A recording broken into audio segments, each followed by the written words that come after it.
اللہ جس کے سوا کوئی معبود نہیں، زندہ ہے، سب کا تھامنے والا، نہ اس کو اونگ دبا سکتی ہے نہ نیند۔ آسمانوں اور زمین میں جو کچھ بھی ہے سب اسی کا ہے۔ ایسا کون ہے جو اس کی اجازت کے سوا اس کے ہاں سفارش کر سکے؟ تمام حاضر اور غائب حالات کو جانتا ہے، اور سب اس کی معلومات میں سے کسی چیز کا احاطہ نہیں کر سکتے مگر جتنا کہ وہ چاہے۔ اس کی کرسی سب آسمانوں اور زمین پر حاوی ہے، اور اللہ کو ان دونوں کی حفاظت کچھ گراں نہیں گزرتی، اور وہی سب سے برتر عظمت والا ہے۔ تو اللہ وہ ہے جسے نہ اونگ آتی ہے نہ نیند۔ حضرت عیسیٰ علیہ السلام سے ان کے ایک حواری نے سوال کیا کہ ہم اللہ کی بندگی میں رغبت رکھنے والے ہیں، لیکن ہم یہ بھی چاہتے ہیں کہ اللہ کو اچھی طرح پہچان لیں، کیونکہ اشعیا نبی نے کہا ہے کہ حق تو یہ ہے کہ تو بے شک پوشیدہ الہ ہے، اور اللہ نے اپنے بندے موسیٰ علیہ السلام سے کہا کہ میں وہی ہوں جو کہ میں ہوں۔ تو حضرت عیسیٰ علیہ السلام نے جواب دیا کہ اے فی البس، تحقیق اللہ درستی ہے، بغیر اس کے کوئی درستی نہیں۔ بے شک اللہ موجود ہے، بغیر اس کے کوئی وجود نہیں۔ تحقیق اللہ زندگی ہے، بغیر اس کے زندوں کا پتہ ہی نہیں ملتا۔ وہ بڑا ہے یہاں تک کہ وہ سب کو بھر لیتا ہے، اور وہ ہر جگہ ہے۔ وہ اکیلا ہے، اس کا کوئی مانند نہیں، اس کی ابتدا اور انتہا ہی نہیں، لیکن اس نے ہر ایک چیز کی ابتدا بنائی ہے، اور ہر ایک چیز کی انتہا بھی مقرر کرے گا۔ اللہ کا کوئی باپ اور اس کی کوئی ماں نہیں، اس کے کوئی بیٹے ہیں نہ بھائی اور نہ ساتھی، اور جبکہ خدا کا جسم ہی نہیں تو وہ نہ کھاتا ہے نہ سوتا ہے اور نہ مرے گا اور نہ چلتا ہے اور نہ حرکت کرتا ہے، لیکن وہ بغیر کسی انسانی مشابہت کے ابد تک ہمیشہ ہمیشہ کے لیے ہے، کیونکہ وہ جسم نہیں رکھتا، نہ مرکب ہے اور نہ مادی، اور سادہ ترین مفرد ہے، اور وہ سخی ہے، سخاوت کے سوا کسی چیز کو پسند نہیں کرتا۔ وہ عادل اس درجے کا کہ جب وہ سزا دے یا معاف کرے تو کوئی اس کا باز رکھنے والا نہیں۔ اور اے فی البس، میں تجھ سے خلاصہ طور پر کہتا ہوں کہ در حقیقت تو اس کو زمین پر نہ دیکھ سکتا ہے اور نہ پوری طرح پہچان سکتا ہے، لیکن تو اسے اس کی سلطنت میں ابد تک دیکھے گا، جہاں کہ ہماری خوشحالی اور بزرگی کا ٹھیک ٹھکانہ ہوگا۔ تو مریم کا بیٹا مسیح تو صرف ایک پیغمبر ہی ہے، اس سے پہلے اور بھی پیغمبر گزر چکے ہیں، اور اس کی ماں سچی ہے، وہ دونوں کھانا کھاتے تھے۔ اور کہہ دو، کیا میں اللہ کے سوا کسی اور کو اپنا مددگار بناؤں جو آسمانوں اور زمین کا بنانے والا ہے، اور وہ سب کو کھلاتا ہے اور اسے کوئی نہیں کھلاتا؟ کہہ دو، مجھے تو حکم دیا گیا ہے کہ سب سے پہلے اس کا فرما بردار ہو جاؤں، اور تو ہرگز مشرکوں میں شامل نہ ہو۔ اب درج بالا آیات کا باطنی مفہوم علامہ سید عبداللہ طارق صاحب کی زبانی سنیے، بہت ہی آسان اور عام فہم الفاظ میں سورہ انعام آیت 14 کا مفہوم جانیے۔ اس آیت کو سمجھ لینے سے سورۃ المائدہ کی آیت 75 کا مفہوم بھی بالکل واضح ہو جائے گا کہ جو لوگ حضرت عیسیٰ علیہ السلام اور حضرت بی بی مریم علیہ السلام کو جو خدا کا درجہ دیتے ہیں، خدا کا بیٹا کہتے ہیں، تو اس کا جواب میں رب کریم نے جو اشارہ دیا کہ وہ دونوں کھانا کھاتے تھے، تو اب اس کھانا کھانے کا مفہوم سنیے اور غور کیجیے۔ جو لوگ شوق رکھتے ہیں اللہ کے کلام کو سمجھنے کے لیے، ان کے لیے بڑی رہنمائی ہے۔ اعوذ باللہ من الشیطان الرجیم، بسم اللہ الرحمن الرحیم۔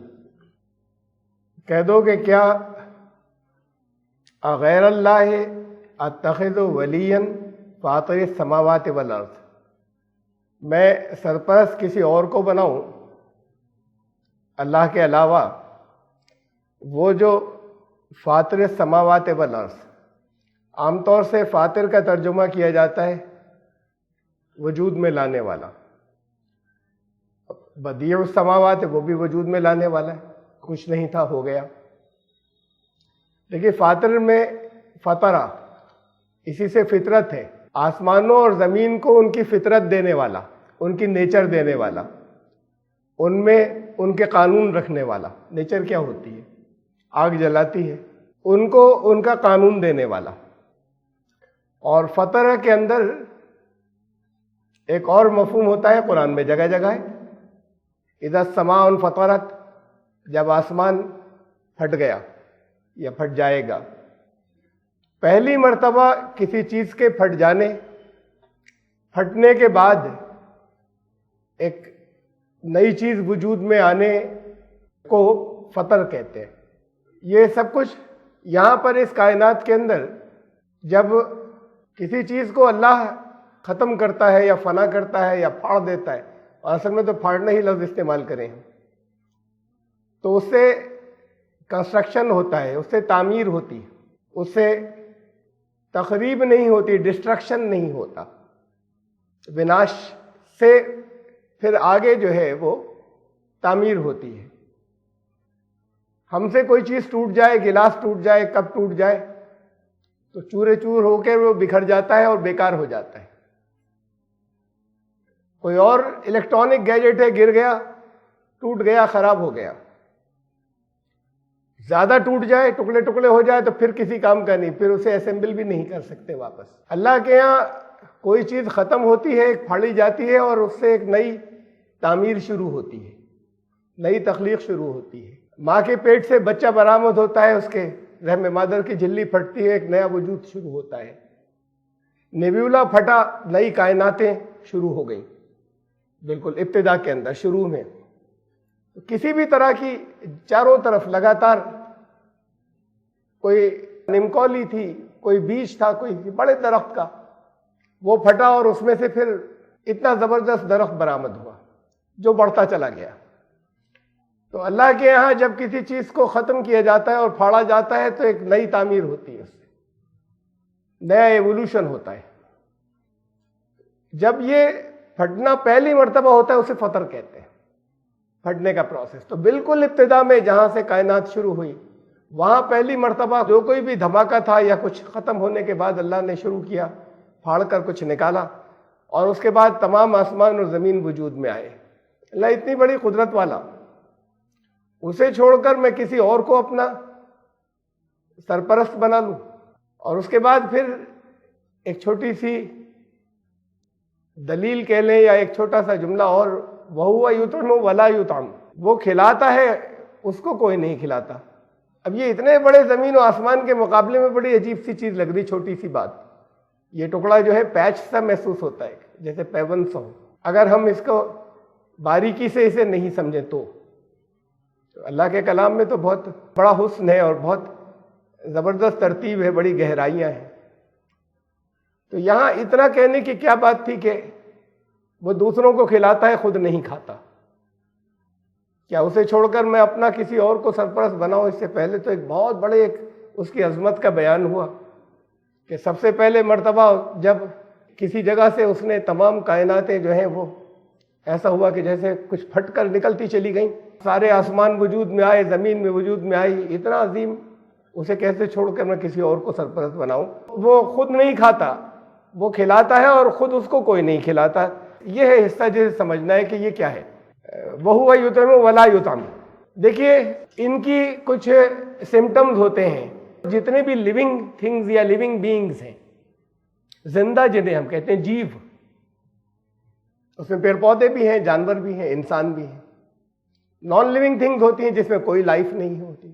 ان سب کو اللہ نے پیدا کیا، وہ خود کیا ہے؟ وہ لیونگ بینگ ہے، ایک زندہ ہستی ہے یا بے جان؟ حی القیوم، حی زندہ ہے، کسی بے جان نے نہیں یہ سارا کارخانہ قدرت جو ہے وہ وجود میں کوئی لے آیا ہو۔ ایسا زندہ ہے کہ ہمیشہ سے زندہ ہے اور ہمیشہ زندہ رہے گا، حی۔ زندگی کی جن میں کوئی حیات ہوتی ہے، زندگی ہوتی ہے، لائف ہوتی ہے، انہیں ہندی میں جیسے جیو کہتے ہیں، لیونگ بینگز، ان کی بہت سی علامات ہیں، بہت سے سائنز ہیں، بہت سی ان کی پہچانیں ہیں، صفات ہیں جو ہر ایک میں ہوتی ہیں۔ ان میں سے چند میں رکھ رہا ہوں یہاں پر، کچھ ان کے لکھن جو حیات ہیں جو زندہ ہیں۔ نمبر ایک یہ کہ وہ سب سانس لینے والے ہیں، سانس کے بغیر زندہ نہیں رہتے، چاہے وہ پیڑ پودے ہوں، چاہے انسان ہو، چاہے جانور۔ ہر ایک کے اپنا الگ ہوتا ہے سانس لینا۔ یہ پیڑ پودے کوئی ناک نہیں ہوتی اس سے سانس لے رہے ہیں، ہم بھی سانس لیتے ہیں، یہ تو ناک تو ایک ذریعہ ہے۔ کچھ گیسز باہر نکالتے ہیں، کچھ گیسز باہر سے لیتے ہیں، اس کے طریقے الگ الگ ہیں، اسے سانس لینا کہتے ہیں۔ اب مچھلی اور دوسرے بہت سے سمندر کے جانور پانی کو اندر لیتے ہیں، اس میں سے گیس ایبزارب کرتے ہیں اور پھر آکسیجن، اور پھر باقی وہ پانی واپس نکال دیتے ہیں۔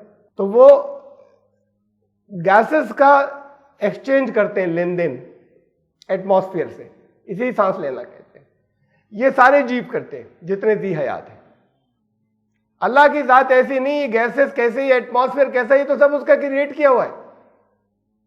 کچھ بھی نہیں تھا، جب یہ کچھ نہیں تھا یہ اس نے بنایا، تو اسے ضرورت نہیں ہے کہیں سے سانس لے اور پھر کچھ واپس کچھ گیسز جو ہے وہ ایٹماسفیئر کو دے۔ ان کی پہچانوں میں سے ایک یہ ہوتی ہے کہ وہ گرو کرتے ہیں، بڑھتے ہیں۔ جتنے لیونگ بینگز ہیں ایک جگہ نہیں رہتے، چھوٹے سے بڑے ہوتے چلے جاتے ہیں، جیسے پیڑ پودے ہیں، جانور ہیں، انسان، سب ان میں گروتھ ہوتی ہے۔ وہ گروتھ کیسے ہوتی ہے؟ ان کو انرجی چاہیے، کچھ اس انرجی سے ہوتی ہے، وہ انرجی وہ باہر سے لیتے ہیں، اور اس انرجی کا کچھ حصہ ان کے بڑھنے میں خرچ ہوتا ہے، اسی کو کھانا کہتے ہیں۔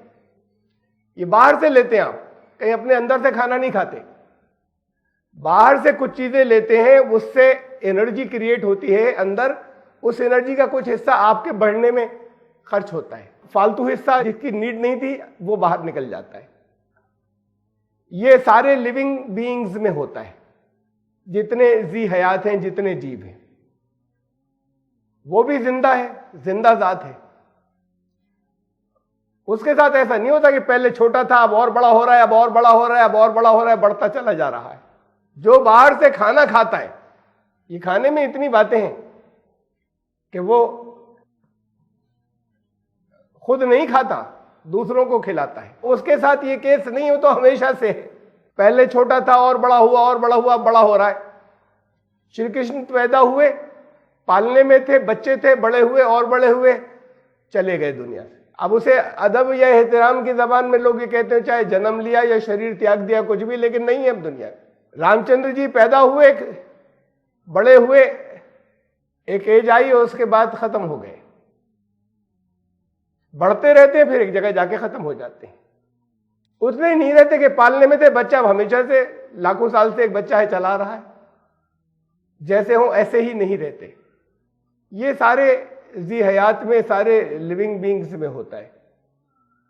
اللہ کے ساتھ ایسا نہیں ہے، وہ جیسا ہمیشہ سے زندہ ہے، ہمیشہ سے ویسا ہی ہے۔ وہ نہ کبھی چھوٹا تھا، نہ وہ اب بڑا ہو رہا ہے، نہ آئندہ اور کہیں بڑا ہوگا۔ جو ایسے گرو کر رہا ہے وہ ایک دن ختم بھی ہو جائے گا، جو چھوٹے سے بڑا ہوتا چلا جا رہا ہے وہ اس کو ایک دن ختم ہو جانا ہے۔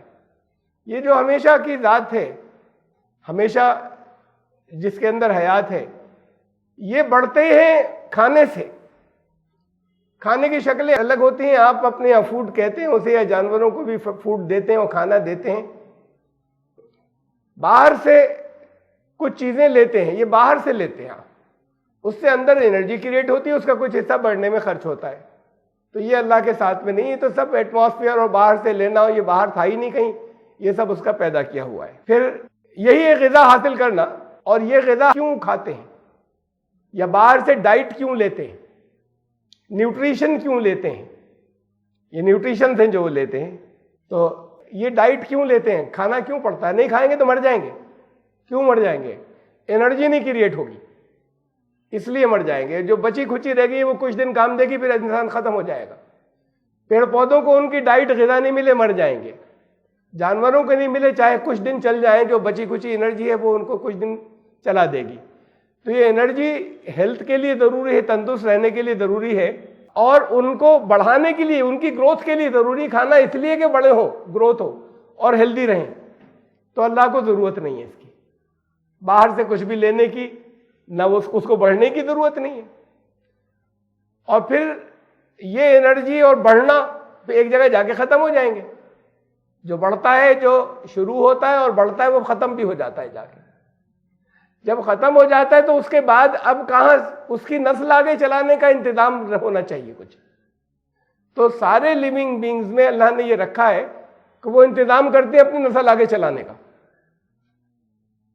جب جو نسل آگے چلتی ہے، ان کی باڈی ان کو کچھ انفارمیشن دے دیتی، جینیٹک انفارمیشن، کچھ کیریکٹرسٹکس ہوتی ہیں، کچھ خصوصیات ہوتی ہیں جو وہ جینز میں ہوتی ہیں، وہ ٹرانسفر ہو جاتی ہیں نسل میں. تو خالی اتنا ہی نہیں ہوتا کہ ایک آگے نسل چلی، بلکہ اپنی نسل کی کچھ انفارمیشن، کچھ خصوصیات بھی یہ باڈی آگے چلا دیتی ہے کہ ہماری نسل کی یہ صفات باقی رہیں. وہ جینیٹک انفارمیشن نسل در نسل چلتی چلی جاتی ہے. یہ کرتے ہیں جی اس لیے کہ ان کو ختم ہو جانا ہے، تو انہیں اولاد کی ضرورت پڑتی ہے، نسل کی ضرورت پڑتی ہے. ورنہ کبھی ایک دفعہ ایک جنریشن جانوروں کی یا پیڑ پودوں کی یا انسان کی پیدا ہوتی ہے، ختم، اور اب کچھ نہیں ہوتا، ختم ہو گئی ہوتی. جب سے ہے تب سے آج تک جاری ہیں، اور اسی لیے جاری ہے کہ وہ آگے ارینجمنٹ کر جاتے ہیں اپنی نسل کو آگے چلا دینے کا. یہ ہے اولاد کی ضرورت. جب کمزور ہو جاتا ہے تو بڑھاپے میں کام بھی آتی ہے، سہارا بھی بنتی ہے. ختم ہو گیا تو اس کی نسل کو، اس کے نام کو باقی رکھتی ہے. اللہ کو ضرورت نہیں اولاد کی. یہ ضرورت تو یہ تھی، نہ تو ایسا کہ کسی بڑھاپے کا سہارا بنے. وہاں نہ بڑھاپا ہے، نہ جوانی، نہ بچپن، وہ تو ایک جیسا ہے. پیڑ پودے بھی اپنے بیج بناتے ہیں اور اس سے اور دوسرے پودے پیدا ہوتے ہیں، وہ بیج کریٹ کرتے ہیں تاکہ آگے نسل چل جائے. تو اللہ کو اس کی ضرورت نہیں. لم یلد ولم یولد، نہ کسی سے پیدا ہوا، نہ اس کا کوئی بیٹا ہوگا. اب عیسائیوں نے اکلوتا بیٹا بنا لیا. تو بیٹے کی ضرورت ہوتی ہے، باپ کو سہارا دے، آگے نسل چلائے. قرآن تو کہتا ہے کہ وہ بیٹے نہیں تھے، انہوں نے، اللہ نے پیدا کیا، ابھی آگے نسل چلے گی، ان کی آئیں گے، لیکن ان کے نہیں ہے کچھ، ان کی آگے نسل بھی جائے گی ابھی. تو پھر یہ وہ پیدا ہوا، ایک بیٹا ہوا، نسل ختم، اس کے آگے نسل ہی نہیں چل رہی. تو یہ کس کام کا بیٹا؟ اس کی ضرورت کیا تھی؟ وہ ضرورت ایک الگ فلسفیکل، فلسفیانہ ضرورت انہوں نے اپنی طے کر لی، مقرر کر لی کہ کس لیے. اللہ جن گناہوں کو معاف نہیں کر سکتا، وہ آ کے سولی پہ چڑھ کے دوسروں کے گناہوں کو معاف کروائے گا. بیٹا اس لیے. ارے بھائی بیٹا ہی کیوں پھر؟ اگر یہی تھا کہ دوسرے کو گناہوں کا بوجھ کوئی نہیں اٹھاتا. اصول یہ ہے ہر ایک جو کرے گا اپنے اعمال کا صلہ جو ہے اس کو ملے گا. لیکن اگر کسی کو پیدا ہی کرنا تھا کہ جا کے دنیا کے گناہوں کے بدلے وہ خود سولی پر چڑھ جائے، صلیب پر چڑھ جائے، اپنی جان دے دے، تو یہ تو کسی کو بھی پیدا کر دے، وہ کر لے. اس کے لیے بیٹا ہی کیا ضروری ہے؟ تو یہ سب اللاجیکل چیزیں ہیں، فلسفہ جو گڑا ہے اس کا نہ کوئی اولاد اور نہ وہ خود کسی سے پیدا ہوا. اور یہ بنیاد اس بات کی، اگر اولاد ہوتی اور آگے نسل چلتی تو خود وہ ختم ہوتا، خود بچپن سے بڑا ہوتا، اور اس کے لیے اسے ضرورت پڑتی باہر سے انرجی لینے کی، فوڈ کی. یہ ہے اتنی اہم بات جسے کہا قرآن نے کہ وہ خود نہیں کھاتا. باقی اور اس نے جتنے لیونگ بینگز کریٹ کیے ہیں وہ ایسے کریٹ کیے ہیں کہ وہ کھائیں گے، بڑے ہوں گے، ختم ہو جائیں گے، لیکن آگے نسل کا اپنا انتظام کر جائیں گے. وہ ایسا نہیں ہے، وہ ہمیشہ سے جیسا ہے ویسا ہے. تو یہ اتنا سا فقرہ، یہ بڑا اہم، یہ بڑا سگنیفیکنٹ ہے. ورنہ آسمانوں اور زمین کو جو وجود ملایا اسے چھوڑ کر میں کسے سرپرست بنا لوں؟ اور آگے کہا وہ خود نہیں کھاتا، کھلاتا ہے. یہ بڑی چھوٹی سی بات لگ رہی اس کے مقابلے میں. ایک ایسی زبان، ایک ایسی دلیل جو ہر دور کے اندر لوگوں کی سمجھ میں آتی. جب انہیں یہ نیوٹرینٹس کے بارے میں، فضا سے سانس لینے کے بارے میں، گروتھ، ان سب چیزوں کا علم نہیں تھا، اور اب اسے غور کریں تو اس کے اندر اور آگے پتہ نہیں اور کتنی گہرائیاں آتی چلی جائیں گی. یہ ساری چیزیں اس کے اندر شامل ہیں کہ وہ خود نہیں کھاتا. اس نے جتنے جیو پیدا کیے ہیں، جتنی لائف پیدا کی ہے، وہ ساری لائف سے سپریم ہے، وہ بالکل الگ. ان کے اندر اس کی صفات آئیں، لیکن جو کمزوریاں ہیں، جو کمیاں ہیں، وہ کمیاں اس کے اندر نہیں ہیں. یہ کھانا ایک ضرورت ہے اور اس کو نہیں ہے ضرورت کوئی. اس کے بعد فرمایا کہ وہی آیت چل رہی ہے، آیت نمبر 14. 14 قل انی امرت ان اکون اول من اسلم. اور یہ بھی سن لو، فرمایا کہ تم کہہ دو، اور سب سے پہلا خطاب رسول اللہ صلی اللہ علیہ وسلم سے کہ تم سب کو میں نے اسلام کی دعوت دی، سب سے پہلے تو مجھے حکم دیا گیا کہ پہلے تو تم سرنڈر کرو، اس کے بعد پھر دوسرے لوگ چلیں گے آگے. اللہ نے اعلان کروایا رسول اللہ صلی اللہ علیہ وسلم سے کہ لوگوں کو بتا دو مجھے یہ حکم ہے کہ میں سر تسلیم خم کر دوں پہلے تم سے پہلے، اور اس کے بعد پھر مجھے دیکھ کر یا اپنا نمونہ پیش کر کے میں تم سے کہہ سکوں. تو ایسا کچھ نہیں ہے وہ اعمال یا احکامات کہ جو رسول کہے دوسروں سے اور خود نہ کریں، پہلے عمل وہ کر کے دکھائیں گے، اور ان کو حکم دیا گیا یہاں وہ خدا کی برابری نہیں کریں گے. جیسے وہ باقی اس سے پہلے کے حصے میں بتایا کہ اور جتنے ذی حیات ہیں، جتنے جیو ہیں، وہ زندگی میں خدا کی برابری نہیں کریں گے. یہ پیدا کیے ہوئے ان میں اس کی حیات کچھ اور ہے، ان سے بہت بلند.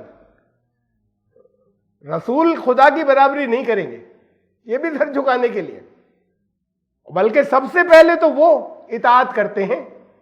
جو کلام اللہ کا آتا ہے رسول اس کے اوپر خود ایمان لاتا ہے.